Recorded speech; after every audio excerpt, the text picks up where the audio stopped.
Assalamualaikum warahmatullahi wabarakatuh. Kami dari kelompok 1 yang beranggotakan Dita Suci Permatasari NIM 2018-004, Widya Cita Pramesti NIM 2018-011, Akmarina Halisa Rahman NIM 2018-017, dan Sinta Reka Mayangsari NIM 2018-026. Pada pertemuan kali ini, kelompok kami akan membahas mengenai audit terhadap siklus pendapatan, pengujian pengendalian, dan pengujian substantif terhadap saldo piutang. Baik, yang pertama saya akan menjelaskan mengenai lingkup pendapatan. Pendapatan sendiri terdiri dari transaksi penjualan barang atau jasa, baik secara kredit maupun secara tunai, retur penjualan, pencadangan kerugian piutang, dan penghapusan piutang. Pendapatan sendiri terdiri dari berbagai sistem informasi akuntansi, yaitu yang pertama ada sistem penjualan kredit yang terdiri dari berbagai prosedur, yaitu prosedur order penjualan, prosedur persetujuan kredit, prosedur pengiriman barang, prosedur penagihan, prosedur pencatatan piutang, prosedur pencatatan pendapatan penjualan kredit, dan prosedur pencatatan cost produk jadi yang dijual. Yang kedua ada sistem penjualan tunai yang terdiri dari jaringan prosedur berikut, yaitu prosedur order penjualan, prosedur penerimaan kas, prosedur penyerahan barang, prosedur pencatatan penerimaan kas, prosedur pencatatan pendapatan penjualan tunai, dan prosedur pencatatan cost produk jadi yang dijual. Yang ketiga ada sistem retur penjualan yang terdiri dari beberapa prosedur, yaitu prosedur penerimaan barang, prosedur pencatatan piutang usaha, dan prosedur pencatatan retur penjualan. Yang keempat ada sistem pencadangan kerugian piutang yang terdiri dari beberapa prosedur, yaitu prosedur pembuatan bukti memorial dan prosedur pencatatan cadangan kerugian piutang. Dan selanjutnya yang terakhir sistem penghapusan piutang yang terdiri dari prosedur pembuatan bukti memorial dan prosedur pencatatan penghapusan piutang. Selanjutnya, tujuan audit terhadap pendapatan. Di sini dibagi menjadi 3 bagian, ada kelompok asersi, tujuan audit terhadap golongan transaksi, dan tujuan audit terhadap saldo akun. Untuk kelompok asersi yang pertama, ada keberadaan atau keterjadian. Dengan tujuan audit terhadap golongan transaksi, yaitu transaksi penjualan kredit dan tunai mencerminkan produk yang diserahkan kepada customer selama periode yang diaudit. Transaksi adjustment penjualan mencerminkan pengurangan penjualan karena retur penjualan, cadangan kerugian piutang, dan penghapusan piutang yang diotorisasi selama periode yang diaudit. Dan tujuan audit terhadap saldo akun, yaitu piutang usaha mencerminkan jumlah yang terutang oleh customer yang ada pada tanggal neraca. Untuk kelompok asersi yang kedua, ada kelengkapan dengan tujuan audit terhadap golongan transaksi, yaitu semua transaksi penjualan terhadap penjualan yang terjadi selama periode yang diaudit telah dicatat. Dan tujuan audit terhadap saldo akun, yaitu piutang usaha mencakup semua klaim kepada customer pada tanggal neraca. Kelompok asersi yang ketiga, ada hak dan kewajiban dengan tujuan audit terhadap golongan transaksi, yaitu entitas memiliki hak atas piutang usaha dan hak sebagai hasil dari transaksi dalam siklus pendapatan.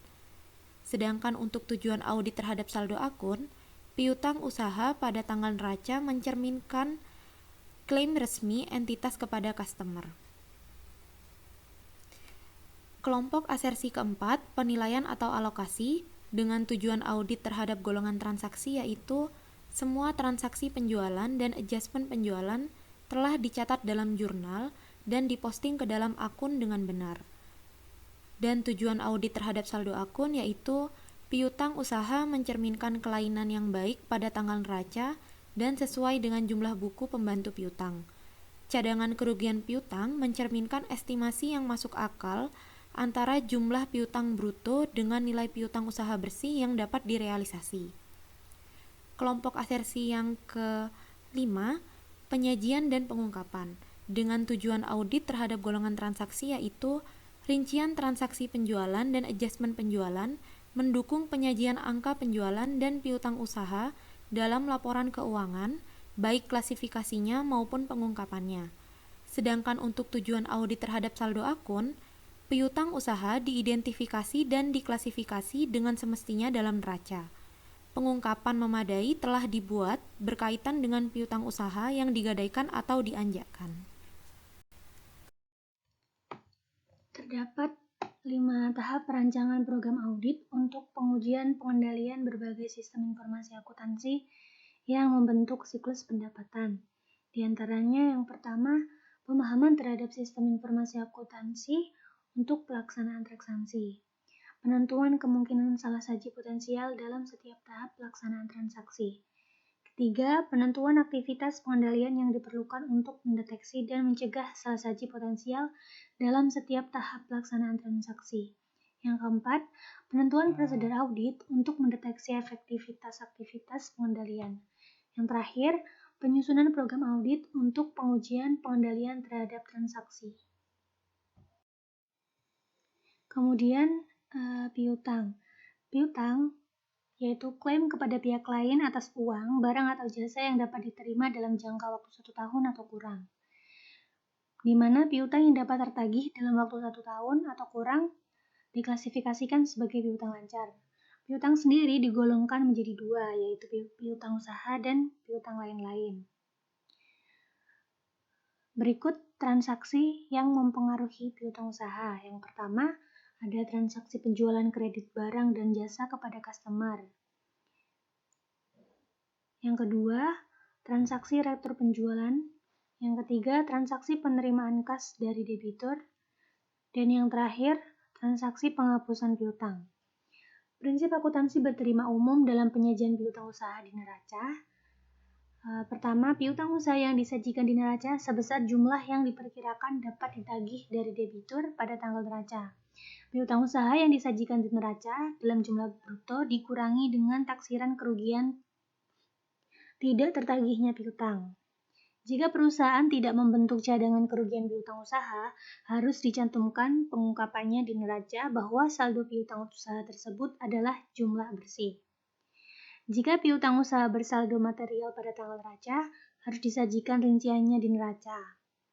Piutang usaha yang bersaldo kredit pada tanggal neraca harus disajikan dalam kelompok utang lancar. Jika jumlahnya material, piutang lain-lain harus disajikan terpisah dari piutang usaha. Terdapat 5 tahap yang dilaksanakan dalam prosedur audit. Yang pertama, prosedur audit awal. Dalam prosedur audit awal, auditor membuktikan kendala catatan akuntansi piutang usaha yang diselenggarakan oleh klien dengan cara mengusut saldo piutang usaha yang dicantumkan di neraca ke dalam akun piutang usaha yang diselenggarakan. Kemudian, membuktikan ketelitian perhitungan saldo akun piutang usaha dan membuktikan sumber pendebitan dan pengkreditan akun piutang usaha di dalam buku besar ke dalam jurnal penjualan retur, jurnal retur penjualan, dan jurnal umum. Yang kedua, prosedur analitik. Dalam prosedur analitik, auditor menghitung berbagai rasio, di antaranya rasio tingkat perputaran piutang usaha, rasio piutang usaha dengan aktiva lancar, rate of return on net sales, rasio kerugian piutang usaha dengan pendapatan penjualan bersih, rasio kerugian piutang usaha dengan piutang usaha yang sesungguhnya tidak tertagih. Di mana perbandingan antara rasio-rasio tersebut dapat membantu auditor untuk mengungkapkan transaksi yang tidak biasa. Kemudian perubahan akuntansi, perubahan usaha, dan fluktuasi acak, kemudian salah saji. Yang ketiga, terdapat pengujian terhadap transaksi rinci. Dalam pengujian terhadap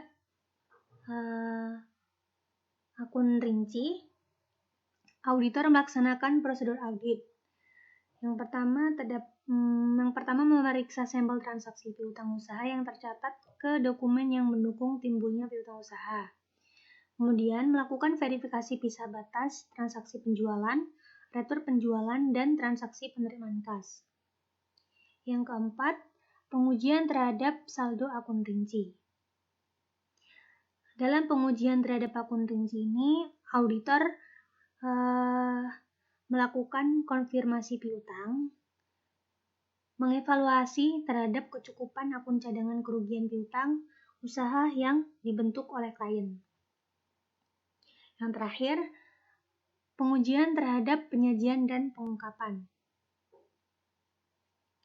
Dalam verifikasi penyajian dan pengungkapan utang jangka panjang di neraca, auditor membandingkan penyajian usaha di neraca dengan prinsip akuntansi berterima umum yang sudah dijelaskan di slide sebelumnya.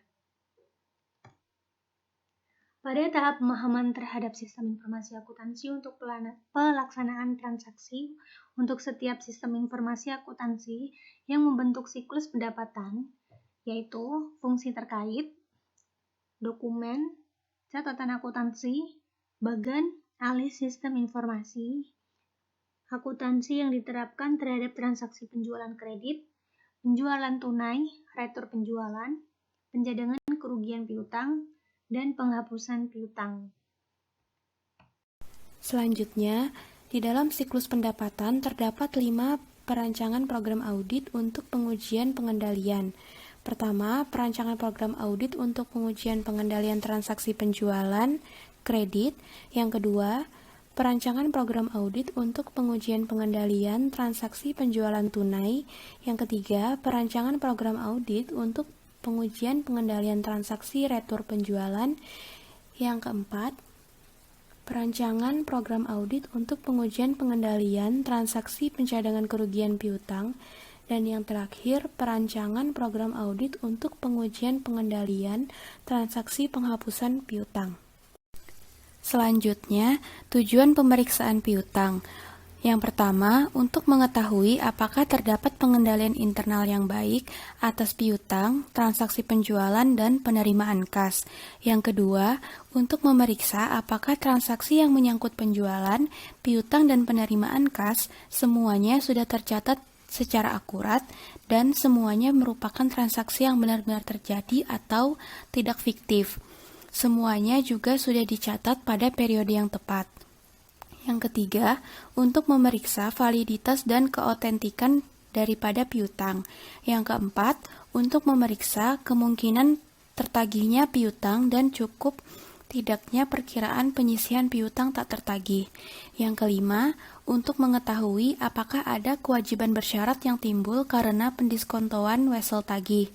Yang keenam, untuk mengetahui apakah piutang yang tercantum dalam mata uang asing sudah dikonversi ke dalam rupiah dengan menggunakan kurs rupiah BI pada tanggal neraca. Dan yang terakhir, untuk memeriksa apakah penyajian piutang dalam neraca sesuai dengan standar akuntansi yang berlaku umum di Indonesia. Selanjutnya, prosedur pemeriksaan piutang. Pertama, pahami dan evaluasi internal kontrol atas piutang, transaksi penjualan, dan penerimaan kas. Kedua, buat top schedule dan supporting schedule piutang per tanggal neraca.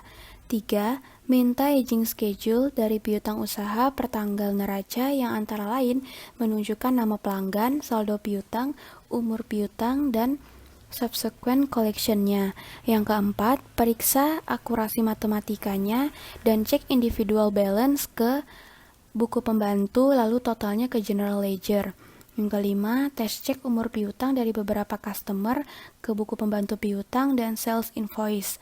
Yang keenam, kirimkan konfirmasi piutang dengan langkah-langkah, tentukan dan tuliskan dasar pemilihan pelanggan yang akan dikirimi surat konfirmasi. Yang kedua, tentukan apakah akan digunakan konfirmasi positif atau konfirmasi negatif.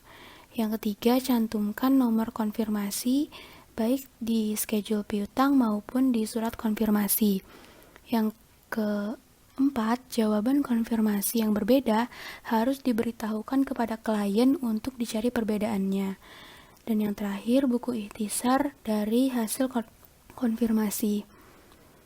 Prosedur selanjutnya, periksa subsequent collection dengan memeriksa buku kas dan bukti penerimaan kas untuk periode sesudah tanggal neraca sampai mendekati tanggal penyelesaian pemeriksaan lapangan.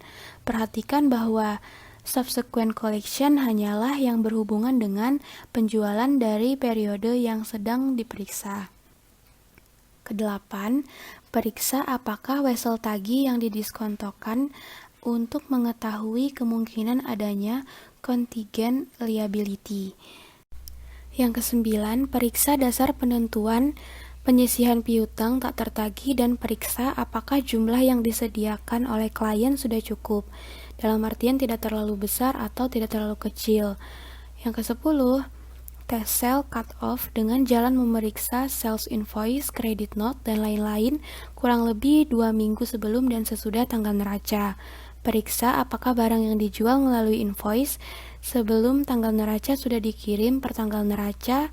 Kalau belum dikirim, cari tahu alasannya.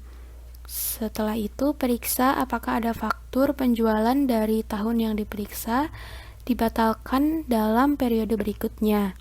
Yang ke-11, periksa notulen rapat, surat-surat perjanjian, jawaban konfirmasi bank, dan koresponden file untuk mengetahui apakah ada piutang yang dijadikan sebagai jaminan.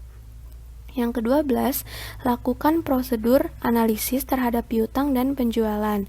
Yang ke-13, periksa apakah penyajian piutang di neraca telah sesuai standar akuntansi yang berlaku di Indonesia. Yang terakhir, penarikan kesimpulan mengenai kewajaran saldo piutang yang diperiksa. Berikut ini adalah kertas kerja yang digunakan dalam pemeriksaan piutang usaha. Yang pertama, ada top schedule piutang usaha. Kertas kerja selanjutnya adalah ikhtisar konfirmasi piutang. Berikut adalah surat konfirmasi yang digunakan dalam ikhtisar konfirmasi piutang. Selanjutnya, jika perusahaan menggunakan mata uang asing, perusahaan dapat membuat kertas kerja piutang dalam mata uang asing. Kertas kerja selanjutnya ada subsequent collection atau SSC. Selanjutnya, yang terakhir ada kolektibilitas rate piutang usaha. Sekian penjelasan dari kelompok kami. Kurang lebihnya mohon dimaafkan. Wassalamualaikum warahmatullahi wabarakatuh.